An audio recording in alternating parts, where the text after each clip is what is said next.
Eh bien, bonjour à tous. Je voulais faire une petite vidéo pour vous donner un peu de nos nouvelles. Il y a longtemps que je ne me suis pas adressé à vous. On vous a informé qu'on était obligé de décaler un petit peu l'ouverture, mais je vais vous expliquer un petit peu plus en détail pourquoi. Les travaux ont pris du retard. Il y a eu cette période, 2 mois de confinement. Enfin, nous, on n'a pas été tellement confinés, mais 2 mois compliqués. En réalité, on perd plus que 2 mois, parce qu'après ces 2 mois, tout le monde a redémarré, mais il n'y a plus de matériaux. Alors c'est compliqué, il faut tant que l'usine redémarre. Et puis après, il y a le mois de juillet, le mois d'août. Donc en réalité, je crois que c'est 3-4 mois qu'on a perdu. On va essayer de recaler une nouvelle date d'ouverture. On va essayer, si on peut, de la faire pour les vacances de la Toussaint, mais ça je reviendrai vers vous assez rapidement. Mais le chantier continue, on a continué à bosser pendant tous ces 2 mois. On construit des nouveaux bâtiments, une nouvelle volière ici parce qu'on a un lot important de 22 singes de laboratoire qui vont nous arriver bientôt. On a eu aussi beaucoup de demandes pendant ce confinement d'adoption d'animaux et d'abandon d'animaux, les gens qui ont abandonné les animaux chez les vétérinaires, devant les portes des refuges, un peu partout. Beaucoup d'animaux sont arrivés ici. On a encore beaucoup arrivé ces jours-ci. On aura un grand morceau bientôt, mais je ne vous en parle pas encore. Une grosse bébête qui devra arriver du fin fond de l'Europe. fin fond de l'Europe. On nous en parlera dès qu'on sera un petit peu plus avancé. Donc voilà, sur nos travaux, on rajoute des volières sans arrêt pour les singes parce qu'on a de plus en plus de singes qui doivent arriver. Il y en a aussi du CNRS qui doivent arriver, d'Italie je crois. Beaucoup d'oiseaux.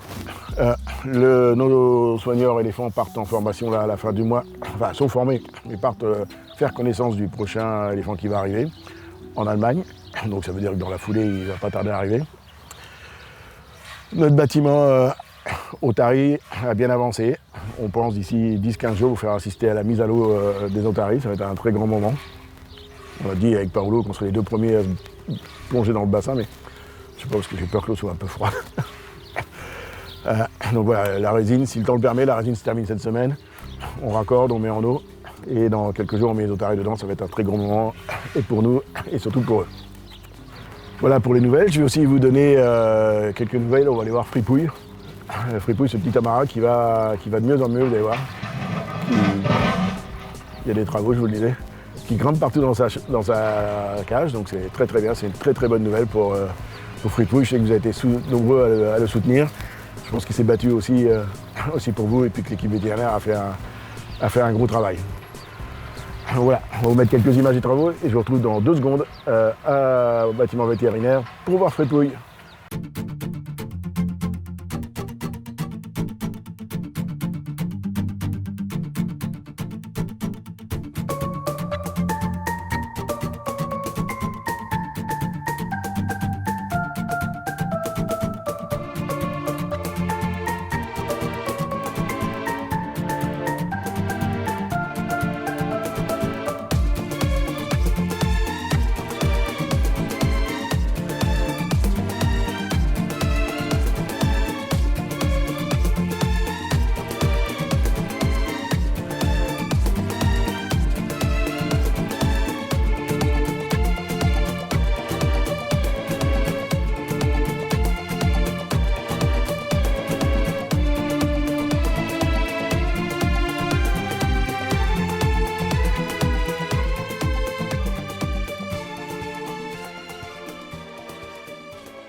Prends ça dans ta main, et avec l'autre main, prends un peu comme ça, et tu vas voir comment tu leur donnes. Alors, tu vois, donne-lui toi. Tu vas payer à gaucher, on verra les animaux. C'est d'abord, leur apprendre à ne pas avoir peur aux enfants, pas avoir peur des animaux. C'est important, les animaux sont gentils. Jamais un animal nous fera du mal. Mets bien la plaque comme ça dans ta main. Tu regardes combien tu as de doigts, et après tu comptes si tu as bien tous tes doigts. Ah bah viens, elle va le ramasser, fais-lui voir où c'est. Oh, elle veut voler dans la gamelle.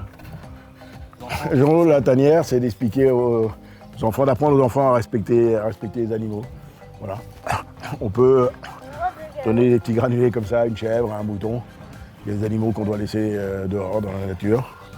On ne prend pas un bébé animal sauvage juste parce qu'il est mignon, parce que c'est un bébé. Donc leur expliquer, leur apprendre à les respecter. Et vers la clinique, là où il y a Fripouille. Fripouille, c'est les miracles de la vie, les miracles de la tanière. Sur les dernières vidéos, les radios, etc., tout semblait désespéré. Puis voilà, quand on veut s'en sortir, on peut s'en sortir. Fripouille avait envie de se battre, envie de s'en sortir. Il a fait le reste du travail, on a donné le meilleur, lui il a fait tout le reste du travail. C'est les miraculés de la tanière. Merci, ok. Ça va? Oui. On va aller voir Fripouille. Fripouillette? Bienvenue chez Fripouille. Alors quand on a laissé Fripouille la dernière fois, il était allongé, il a des fractures partout. Aujourd'hui, Fripouille, il grimpe dans sa cage. Il bouge.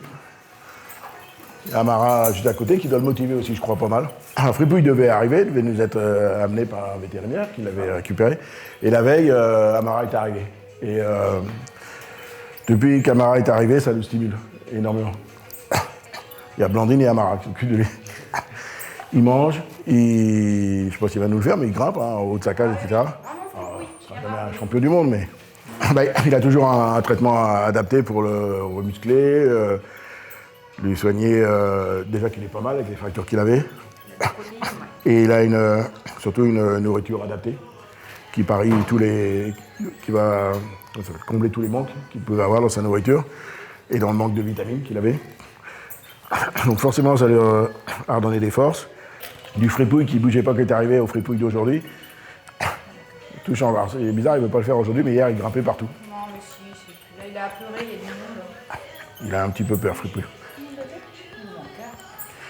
Enfin, voilà, c'est un miraculé. Et on est fiers des gens qui se sont occupés de lui et fiers du résultat. Ça va beaucoup mieux.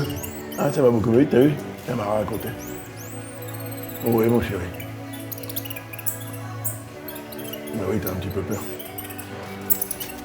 Bah oui, on sait que tu bouges maintenant. Il vient au contact, surtout il se déplace, quoi. Il bouge, il va manger tout seul, il va boire tout seul. Il grimpe en haut de sa cage, il fait presque comme elle, quoi. Oui, tu veux dire quoi, toi? Ah oui, il mange des œufs durs. Ouais. Il adore manger les œufs durs. Concernant Fripouille, plusieurs choses. D'abord, merci à tous ceux qui ont écrit, qui le soutiennent. Si personne en achète, si personne en récupère, il n'y aura plus de trafic.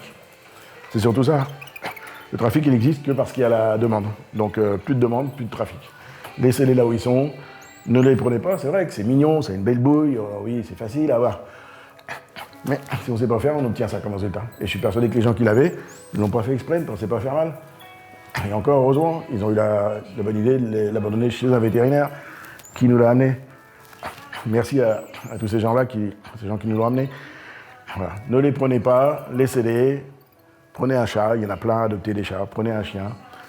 Il y a plein de chats et de chiens de laboratoire aussi à adopter. Hein. Et de lapins de laboratoire. Il y en a plein. Prenez ces animaux-là.